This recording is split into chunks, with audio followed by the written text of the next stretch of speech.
I'm a New Englander. After all those that traveling that you've heard about and all those lectures and living in Japan for 18 years and everything, I'm from a small town outside of Boston called Lynn, which is infamous to say the least. And so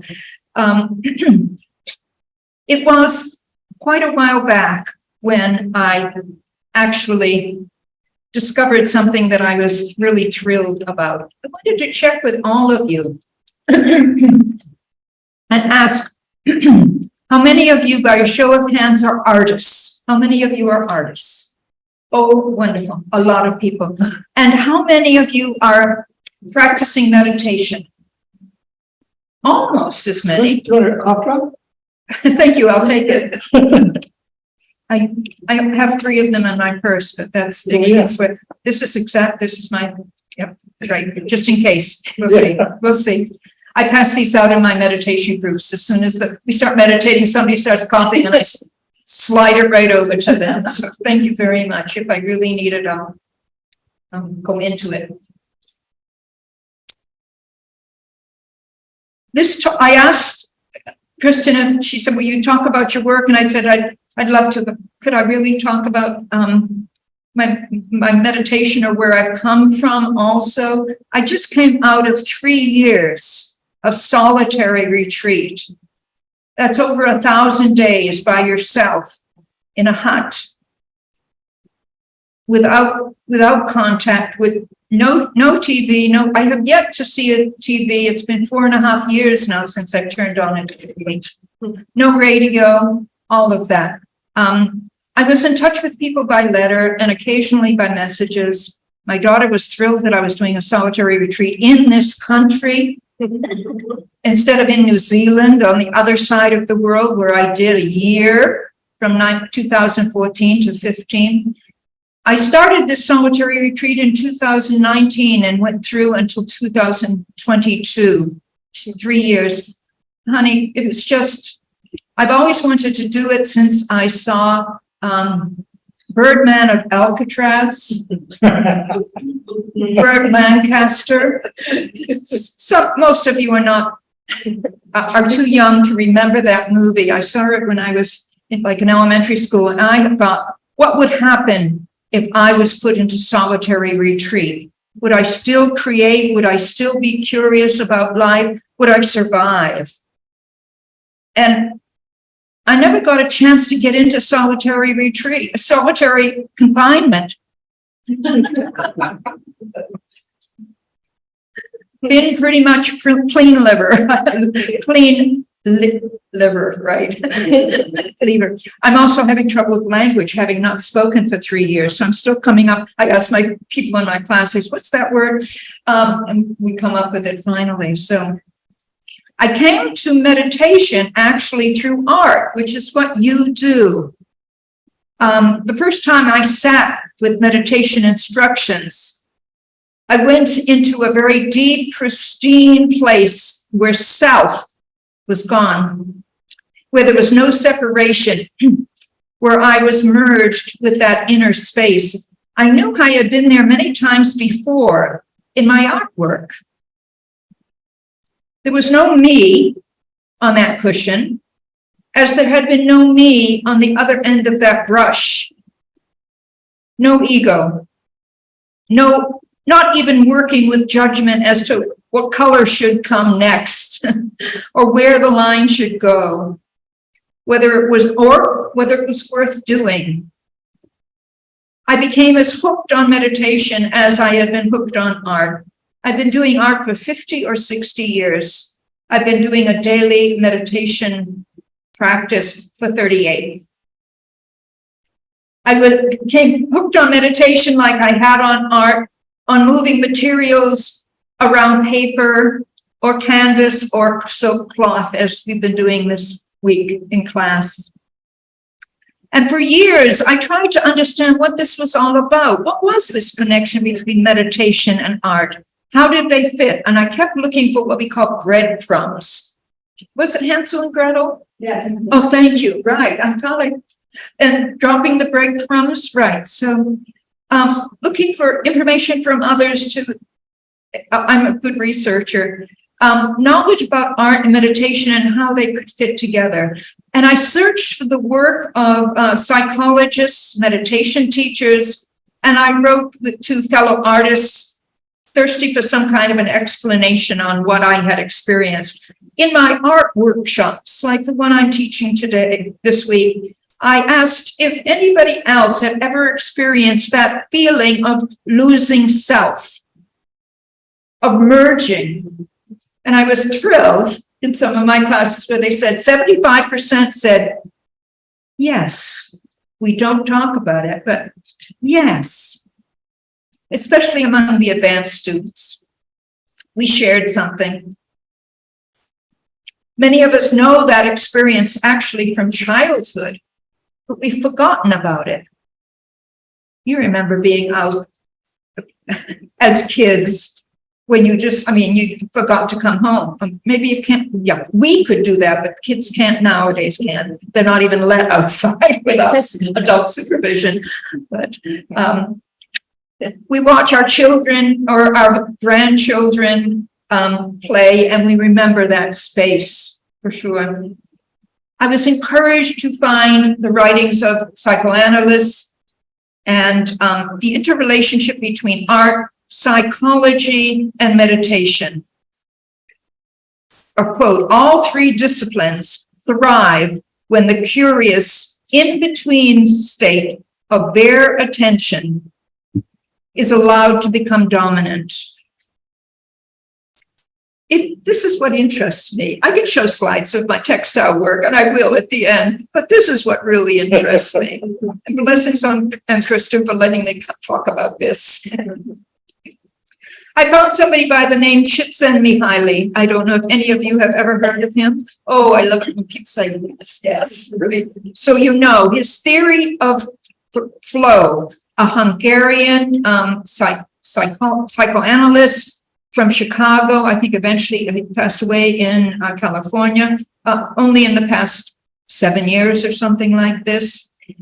The theory of flow, the optimum experience of happiness when people are so involved in the activity that nothing else matters, an experience so enjoyable that people go to great costs to their lives, to themselves, for the sake of doing it.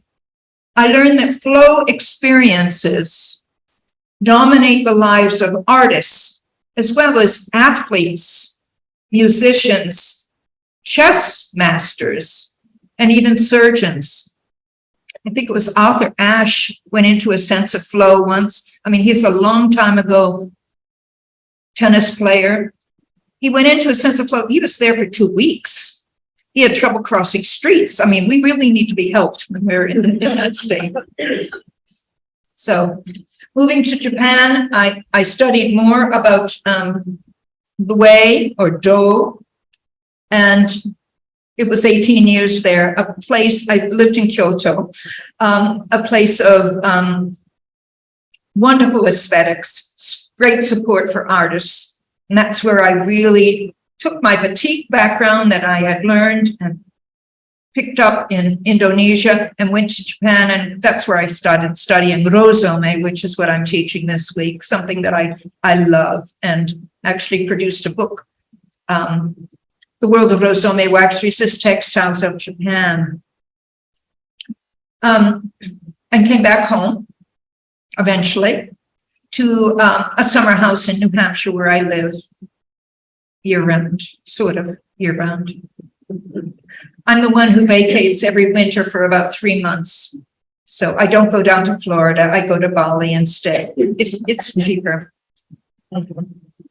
In July of 2014, I went off for a year to a small hut on a very windy precipice in the Coromandel Peninsula of New Zealand to discover and explore silence and to know myself better and to reflect and to investigate some of this information that I had come up with to see what I could find. Art is done in silence. I've been drawn to that idea of silence on a solitary life and its possible fruits for decades. As I said, ever since I saw that film when I was a very young child. I'm a curious character. I asked myself, what would happen if I sat alone in confinement of some kind of choice on a ridge for 360 days? I want you to know, like you, that New Zealand is about as far away from me, from Boston, as you can get. Southern Hemisphere, reversed seasons, the other, 12 hours or 14 hours time difference. My daughter would send vitamins to me. We realized I could order vitamins there in New Zealand, but they came from Australia. Anyway, she'd send my eye drops to me, and it takes 12 days for a letter from Boston to New Zealand. 12 days. She grew up in Japan with me, and it was 6 days. So other side of the world. There I am in this hut alone. I asked myself, what would happen if I sat alone? Would art continue to come? Would there be any insights? I had many questions, and I sat, meditated, immersed myself in clouds, took my tea into the bush, asked the bush, the wilderness, to teach me what I could learn. I did my artwork as well, but that was only an hour and a half. That's all I had each day, because I was doing 6 hours of meditation and taking care of everything else. So I asked if I could live more fully in the moment. Could I wake up and be grateful, be appreciative? Through my life in the arts, I knew that what it was to be creative and to let go. I wanted to find silence. I listened, I watched, and took it in, creating with what I had. And you will be surprised with what I actually produced while I was there. I really did create with what I had. With eyes wide open and ears receptive, I took in that landscape before me. Thoughts bubbled up, of course. And I remembered how to let them go and how to become one with that landscape. A leaf, a piece of bamboo. I remembered how to transfer this to art, to paper. And I remembered the ancient Japanese wisdom about the way to draw bamboo. You ever heard of this little haiku? Go for it. Here it is. First, draw bamboo for 10 years. Then, become bamboo. Then, forget all about bamboo when you are drawing. When you have no other distraction, I would sit there with something like that for 2 days and think, what does that mean? How can I do that? How can I become bamboo? I knew that when you focus and really look at something, you can actually fall in love. I remembered a leaf as I passed every day on the meditation path in New Zealand that I fell in love with. A leaf. It was just about midway up. And every time I came to the end of walking 100 steps and made a turn, there it was. Over 11 months, I watched it being transformed. I watched insect bites enlarge. Its glossy green color dull. Blemishes and stains enlarged from that green to gray to yellow. I want you to know the first week I thought about picking it and bringing it in and putting it on my altar, but I didn't do it. I left it there and just watched it. I realized that this leaf was aging just as I was aging. It's turning gray, not yellow. I was falling in love, appreciating the impermanence of life. I grew to note the simple beauty of all that was around me.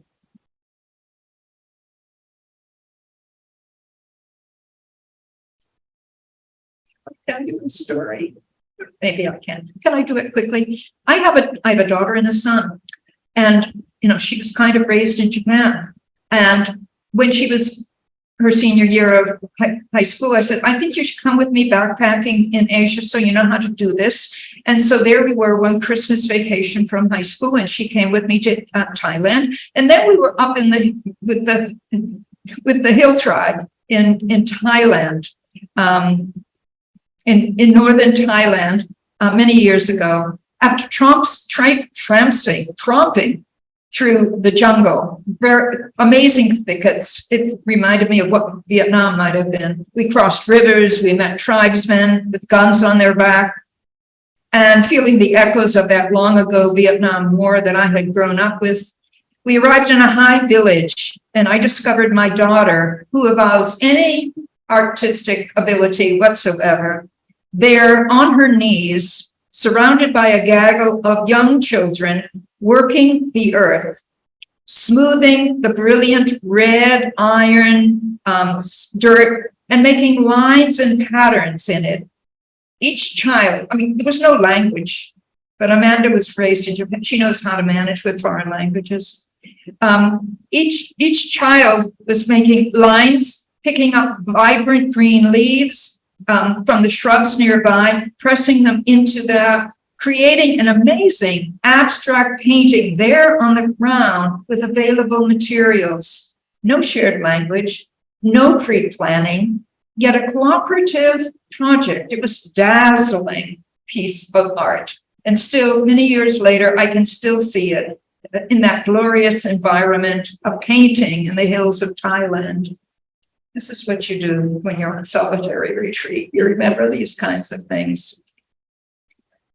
And there in New Zealand, away from my usual art materials, I found my own ways of being creative. I collected the tiny stickers that came on the fruit that came into my hut over the year. I would write out a food list. I would walk in the forest, bush, and leave it in a box. And then the next day I would go to the box and open it to see if there was a food delivery. And that's how I got my food. I never saw a human being. I didn't request anything. But I would get vegetables and fruit that way. I peeled off all those stickers and over a year. And the last 3 weeks there, I made a collage. You're going to see a picture of this. Created a Buddha collage, actually, in those last weeks. I painted mantras, actually, on rocks. I painted mantras on a chair. I stitched cloth, pulling up thread, recording and watching and listening. I have a son also, by the way. My son says, this collage you're going to see from the fruit stickers is the best piece of artwork I've ever done. That's my son. 3 years later, I went on another solitary retreat, and this one was for 3 years long, and it was seclusion in mid-America. Luckily, the COVID arrived 7 months into that time, and it was lucky that I was here in the United States. Otherwise, I would have been evacuated and not able to stay on. So it was lucky I was here in Kentucky and Missouri. I really am an East Coast person, so it was wonderful for me to be in the Midwest for a while and learn more about it. I wrote in my journal about the wilderness of New Zealand and what I was learning. Alone, I look and listen and explore silence. I did artwork. Some of you know shibori, which is stitched art, where you pull up threads and dye them. Making silence visible with my needle and non-harm silk, ahimsa silk, isn't easy, but it's something very close to my heart. I reflected on that and wrote, considering the capacity of cloth to absorb, to mute, to hold sound between the tines of thread, silence woven in and held. Looking at my work, I saw ruffles and ridges of silence embedded in the weave, layers of silence, quiet, pristine, articulated, reflected in the process of making and remaking, woven, stitched, pulled, marked with plant resin, with dye, washed in steam and repeated over again. I said to myself, here are repetitive stitches, meditative spacing, plucked and metered, recording silence. This is some of that internal world that I have been working with over all these years, in my hands, in my fingers, listening, hearing with my eyes, watching with my ears. This is what happens when you're on solitary retreat. Again, how do you make silence visible? Goodness, I mean, I labored over that, trying to do that. So that's part of my reflection. I sat under trees in solitude and reflected, and I learned from them. I learned about diversity from those trees, specifically those were the trees in Missouri, I think. Words from the Wise, this is a little book that I put together of collections of things that I'd written, and 58 different authors on solitary retreat. And the section on diversity, I'm going to read it to you. And I marked it, but I can't find it.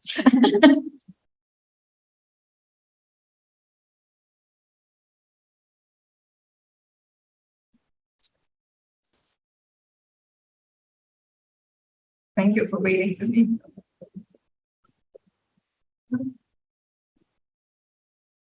I'll find it later. What that prose section says is that sitting there under those trees, I noticed what was around me, and that all of those trees were all this variety of colors, russet and gray and beige, and even I could see blue. The tree trunks were checkered and striated and all these wonderful patterns. And they all lived together harmoniously in this forest, made room for each other as they grew. And how much I wished that my country and that my world could pay attention to this diversity that I was finding in the forest there. It's quite, yeah, I'm going to find it. Here it is. I sit in this land of mid-America in a deep grove of trees. I see tree trunks smooth, patterned, rough, knobby, ribbed, shaggy, fibrous, checkerboarded, all different, all living harmoniously together. A play of colors, silver, white, russet brown, pastel beige, black, slate gray, and even blue. I really found trees that look blue. Not one excluded, none elevated, all noble beings. All trees, accepted, included, even accommodated. Some seem to lean over, adjusting their growth to let others receive nourishing light. I look and learn and wonder if our human society could be like this forest grove, delighted, included, relished, celebrated, reaching heavenward to the sky with hands outreached. I'm not a writer. I just try to share with others what I'm seeing with my eyes and find the words so to put them together so that it can be part of it. Csikszentmihalyi talked about flow and the components of flow. To be completely involved, to completely focused and concentrating without anything due to innate curiosity or the result of training. He spoke of the sense of ecstasy. I find when I'm doing, I get so blissed out. I mean, I said to my class, isn't this great? And they say, yeah. And it's wonderful. And they go, yeah. A sense of ecstasy, to find an inner clarity, knowing what needs to be done and how to go ahead and do it. Knowing the activity is doable, that you have the skills, that you're adequate. Csikszentmihalyi talked about a sense of serenity with no worries about self, the feeling of growing beyond the boundaries of ego, and afterwards feeling a sense of transcending ego in ways that you did not think possible. Also a sense of timelessness, intrinsic motivation, and this wonderful sense of ecstasy. I'm an unbelievably positive person. I have trouble finding anything negative, even in the news. I can take the news and say, right, that's really hard, and there's a lot of suffering going on there. What do we have to learn from this? Including the pandemic and all the rest. Always looking for positivity, always looking for the chance to support and to grow.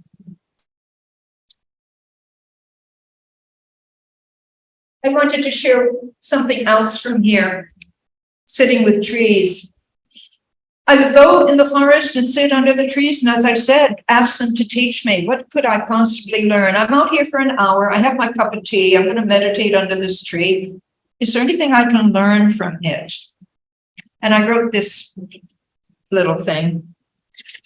Toes in damp earth, rooted, back against tree, strong.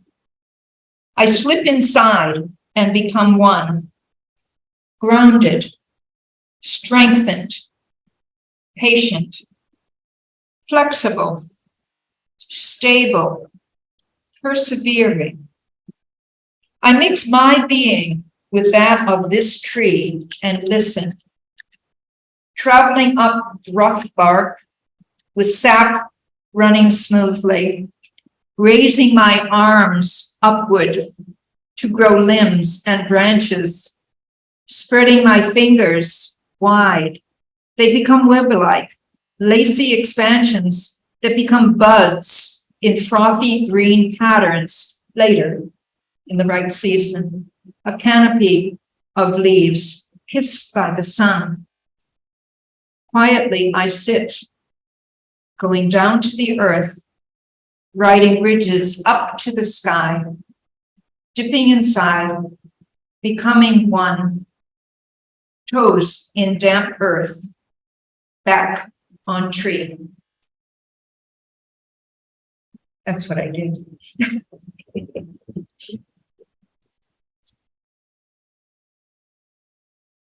Meditation through art practice through meditation. I don't know if you know Pico Iyer. He is a new book coming out. He sees travel as a means of transformation, and I see art as a means of transformation. As I mentioned, I am only interested in an integrated life, not an artist here and a meditator there, but together. I am actually here because I love humanity. I love people. That's what happens. You go away for 3 years and you come back out, and my gosh, you're in love with everyone. Any of you that you're really strung out, just go into silence, find a way of having some solitude, and you will be so pleased to see human beings, to see people smile at you. The birds didn't smile, and the tree trunks. I mean, I did my best, but I love humanity. I really do. It's true. And I'm thrilled. I mean, my only purpose in life is to share my life, to share my practice, to share my love of art and the bliss that it brings me. Not being concerned about product, but concerned with the process of it. And here, this week, I teach and share and teach art, and I share a bit of meditation with people, integrated together. I'll share with you also that I am an ordained Buddhist, and I'm also something called an anagarika, which is an actual renunciant. So it's a further ordination that I took on. And I have renounced family and relationships and career for a life of homelessness. So that means I don't raise grandchildren. This is curious to people. And I don't have a significant other any longer. And I don't promote my artwork. I share. Art pours out, celebrations of time, meditating under trees, flowing through new growth, the color of brown cherries, the burst of new buds on paper. And I'm here making them a gift to others under trees, becoming a bamboo. This book is the book this is my solitary retreat. It's a year of silence. I wrote every day to you in this book. People said, I'm going to follow your blog. I said, no blog, no electricity. I said, but I do journal. So at the very end of, near the end of that 1 year in New Zealand, I wrote this: to let go, be purged, purified, washed by the night rain, seen through by the full moon, to be liberated, freed, let loose from all samsaric bonds of suffering, to see with fresh eyes, to be aware of the deep silence that supports us, to return to source and drink there, be renewed, and step out again, to let that compassionate heart flow and spill over. All these things I learned in seclusion on solitary retreat, and I share those with you. Thank you. I have slides to show you of artwork. Is that good? Did you see it? Do you know what that is? That's Kyoto, Japan. I don't know that that's where I started, but anyways, I thought I would start you there. That's April, needless to say, and the cherry blossoms, absolutely wonderful. I'm taking you to my house. There's my house in Kyoto. I don't know, 120 years old or something. And after I left there in 20 years ago, it came down. It's no longer. So all we have are these wonderful pictures.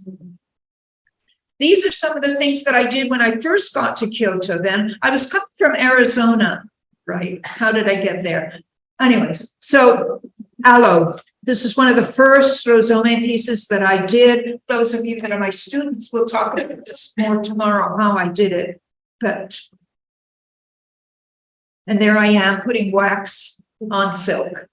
That is a number 8 Rozome brush. You all have one in your hands in my class, right? Looks familiar. Yep, there I am. I was mentioning this in my class just a few minutes ago to someone about this giant orchids that I had done that when I first arrived in Japan. This is a 4 foot by 5 foot painting. It really, really, it is, with the Estrella Mountains from Arizona behind it. My landlady had an orchid greenhouse out the door, so I drew them and then I did the background. Even while I'm in Kyoto, needless to say, in the wintertime, I'm down there in Queensland, Australia. I got on a tricycle when I was 4 years old and went down the hill. My mother said I never did come back. I've been traveling ever since. So, I mean, I just love travel because I love people and I love learning from people. So this is Queensland, Australia. Again, this is Rozome, this is wax resist, this is what I'm teaching in the class. And then in Spain, this is Cordoba. It's about 9 feet long, tall, or whatever. And it is the mosque there. I think maybe I don't have details, but this was in an exhibition in Japan. The Alhambra there. I went to Spain 2 or 3 winters, studio times, and did these sketches. This is when I started really using stencils in the late 1990s and developing that more and more. There it is on. That's how I work, sitting on the floor. There's my stretcher bars there and my dies to the right. And that has wax on it. I've waxed the foreground after dyeing it, and I'm about to dye the background. If I slip backwards, that's the finished piece. I'm showing three different pieces, one on the top, and then the one in the middle, I think, is the one that you saw as a finished piece. So that's my house in Japan. While I was there, the millennium actually happened. And I decided I needed to do a project for the millennium and had to do with textiles because I'm a textile artist. And it had to do with travel because that's what I do. And it had to do with spirit because that's what I was interested in. So I studied Buddhist monastic robes, Kesa, and I designed one robe for each continent. They were on site around the world for the millennium. That person there you might recognize, but before she got gray hair and got it short, that's me. I'm wearing the one from Asia, and up there on that I'm looking at, the one that is aqua color is Europe, and then next to it is South America, and above near my head is North America. Right behind me is Australia. They are now part of the permanent collection at the Peabody Essex Museum outside of Boston and Salem. There, yep, on site, that's January 1st, 2000. Guess where that is? Antarctica. Gee, is this wonderful to have your artwork in Antarctica? That was the Australian one. Machu Picchu. I didn't get there myself, but my artwork got there, carried in a backpack with hikers for 8 days climbing up there, and I can't believe it. Anyways, and there they were, all coming into Hononan in Kyoto for an exhibition where 1,000 people came in 5 days. Monks came and saw them. They were just kind of really surprised that this blue-eyed American woman could be exhibiting in Japan and be doing something Buddhist. And then I went home. This is my porch in New Hampshire in February. It doesn't look like that right now. It's all green and everything growing, but that is my porch. That's where I live. But needless to say, my sister said she's not staying in Costa. I became an artist in residence in Costa Rica and did this scroll while I was there, trying to show silence again. This is Song of Silence. I was in the cloud forest and I was with the Quaker community. They're very interested in silence. So that was my first chance of trying to show silence in a visual way. There it is in the center, the clouds around there, and the jungle growing up, eating along the bottom. And of course, down to Bali. I've done winters in Bali. I was just there January, February, March this year. It was my 13th time to be there. Do you believe that? Oh, it's gorgeous. There, I could sit next to a lotus pond and sketched it. If you could see that more clearly, you would see dates underneath it. That was over 7 days. That was the same blossom over 7 days before it then fell apart. But I started it with a bud and sketched, documenting it, right, so that I could then use it in my artwork, and created a whole number of lotus pieces. I also worked with Luann Rimo, who is in Missouri, St. Louis, to produce an exhibition in 2005 where my artwork's in the back. This is 6 feet tall, and her photographic work is in the foreground, combining the two of our works together. And she had really encouraged me to work with these two layered things. So again, a photograph in the foreground, and then this wonderful raked sand garden from Kyoto in the background. There I am. My image in the foreground on a fairly sheer fabric, and behind is a wonderful garden, and there's some Buddhas in there too. This was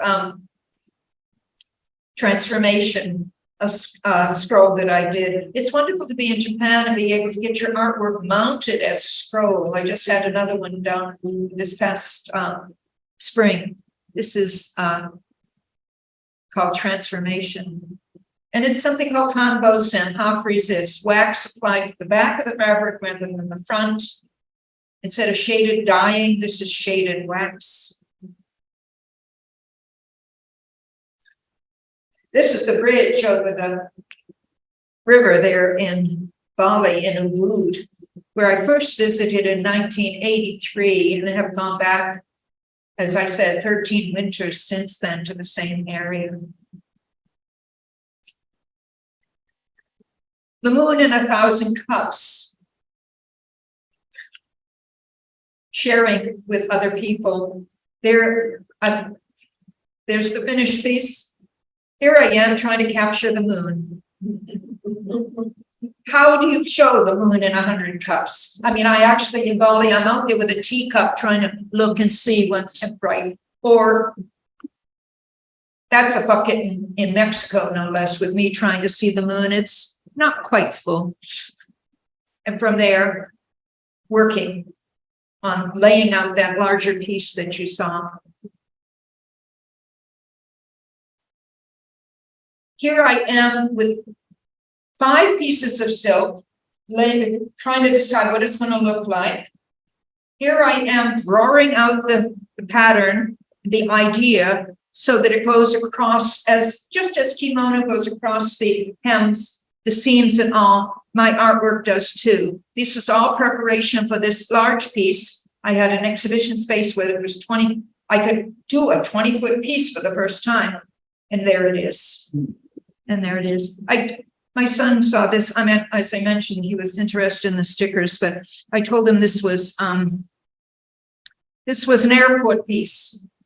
Right, Vernon. And he said, "What airport, Mom?" I go, "I haven't found it yet."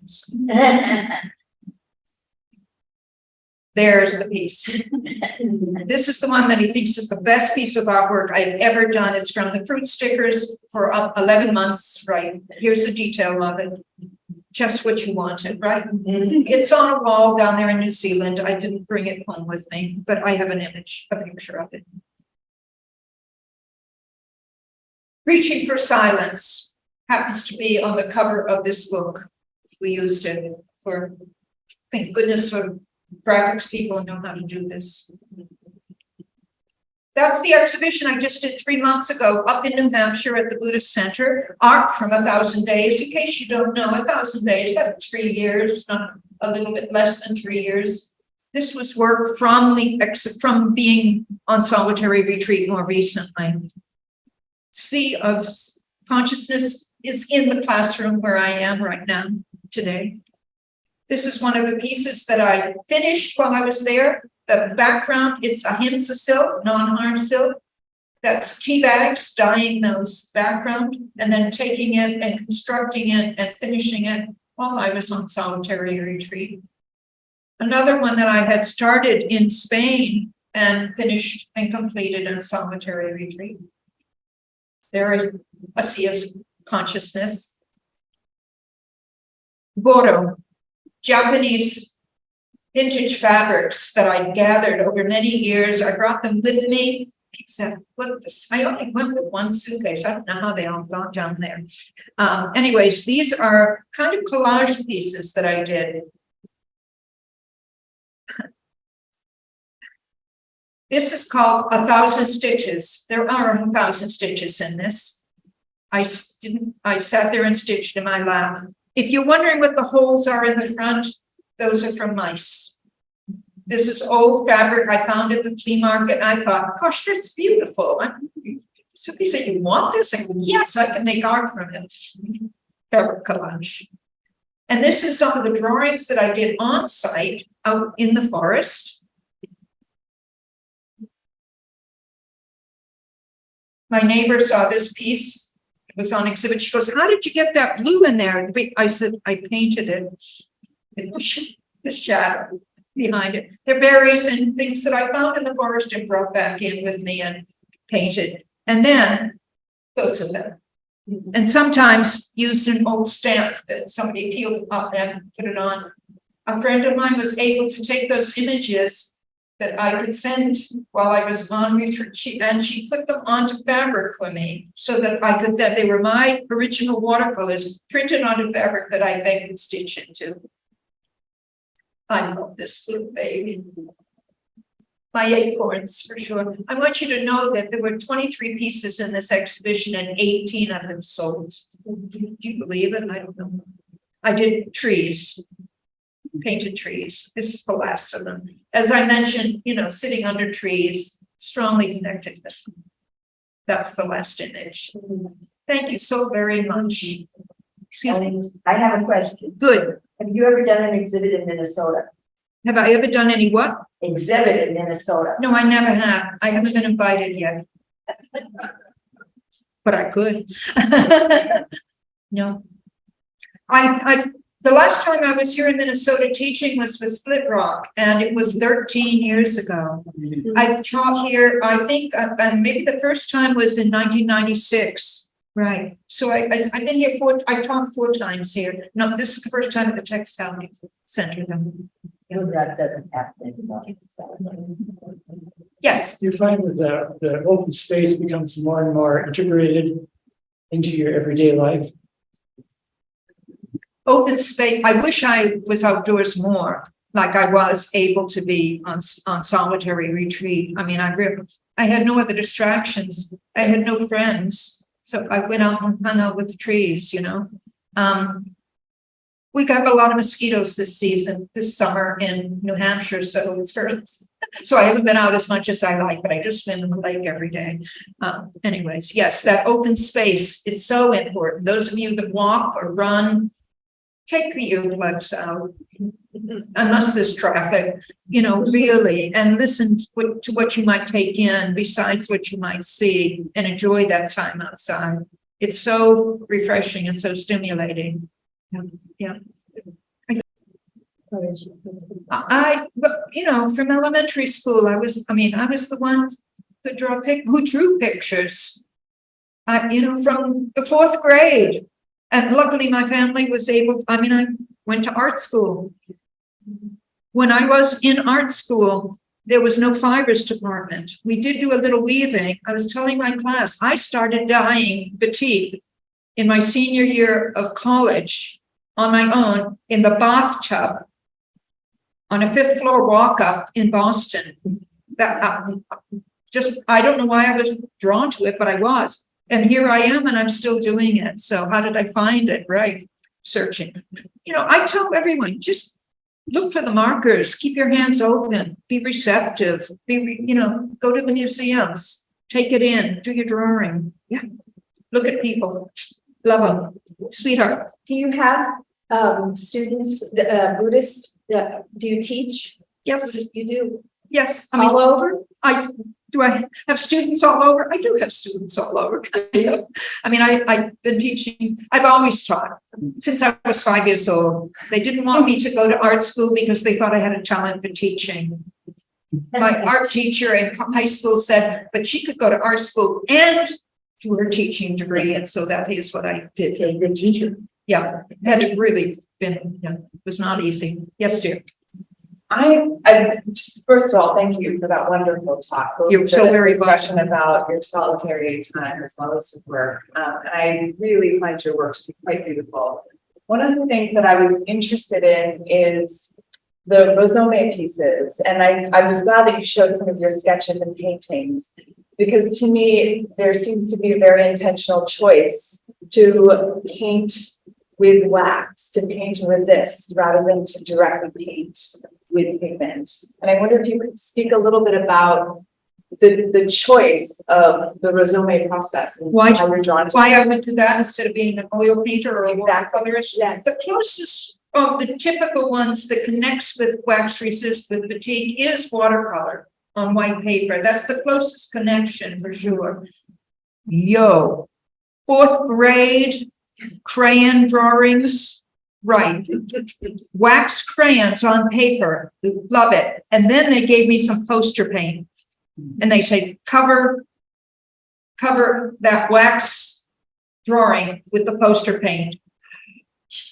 Wax resist. I was flabbergasted.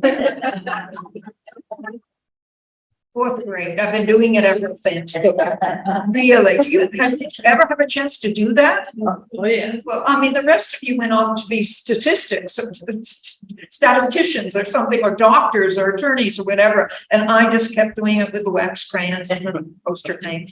And that's really drawn me. Again, as you read from my quotation, hot wax on thirsty cloth, you know, and the dyes moving in. Oh my gosh, yummy. Somebody saw my work when I was in Arizona and they said, you need to go to Indonesia and study. And I said, I will. And I did eventually. And they said, in Japan has a tradition too. So it was, you know, I met someone, I said, I'm going to go to Japan sometime. And this gal said, I'm going to Japan to meet my relatives and come with me. And I did. And took my child with me and raised her there. She's far more fluent in Japanese than I am. So yeah, because she was young. Anyway, it's a great love. And it, you know, there's definite quality about wax resist that is, and Rozome that's completely different from oil paint and from watercolor too. So, have nonverbal contact with other people? This is another Zoom question. Nonverbal contact with written communication or letters or anything like that? Nonverbal contact with what? With Anybody? well, guess what? I am so number one, not interested in doing Zoom. Right. I mean, yeah. Nonverbal contact, you know, most definitely. I'm very much in the moment and very much interested in that rather than in speaking and showing slides. It's not so easy for me to be up front here, but I'm absolutely committed to sharing. And this is a way I can share. And so when I'm asked, I do it. And that's it. But, you know, Zoom is very, very hard for me because I want to be present with people in the same room, because the energy is so different than with screens. And so I'm quite resistant. Oh, I mean, I can see all the benefits, but it's like, I've been in a room by myself long enough. I need to be with others now. Go for it. Here, I think the question maybe rephrased is, did you have what kind of contact with people during 3 years? Did you have verbal? I'm so very, are you meaning during my solitary retreat? Yes. I'm so sorry. Did I have nonverbal contact? Or writing? Well, yeah, I wrote letters. Yeah. I have always written letters with stamps on them, no less. And did you see, you only saw one picture with the stamp, but I actually peeled the stamps off and put them on my artwork. And that was the year that we had lots of red birds, cardinals, and so I have a lot of cardinal stamps on my work. So, I saw people at a distance or whatever, but I didn't speak to them. Yeah. It was something I signed up for. And shall I mention also, I went in there and I took the vow that I was going in and I wasn't coming out. And there's a Tibetan adage that says, you know, if you're sick, you're sick. And if you die, you die. And I said, okay, signing up. That's what I was going to do. It didn't, and that it's very auspicious to pass away in solitary retreat. But guess what? I showed up. So how would you describe your relationship to your discursive mind? To my discursive mind. Yeah. You're going to have to go for the discursive mind. Give it to me. Oh, discursive mind. Well, thoughts that keep coming up, you know, the body-mind process of making things happen, thoughts, the external world, identifying with this, identifying with that. Do you have an attitude of forgiveness, or do you, how do you talk about that now? I thought that's what you were going to say. You what? And mind you, I could come back next week and give you a better answer, but off the top of my head, I will share with you that I'm really interested in letting go of self. I'm interested in letting go of identity. I'm interested in there being no self here, no one, and the wind blows through me. And that's where I'm going with it. So that discourse, I do my best at letting it go. And yet here I am talking already. Right. Right. It's an ongoing practice, right? It's most definitely, most definitely. Yeah, I know, I'm gregarious, I'm friendly, always have been. My son said, how can she go on a solitary retreat alone? I said, okay, watch me. Yeah, I love silence for sure. It's restorative. I love people, but also I need to back away and have my quiet time alone. I think we're up to time and I don't want to go over time, but I think I knew you had questions. You always do. Thank you so very much for letting me be here with you. And I hope you've got something from it with deep gratitude. Thank you. Thank you so much.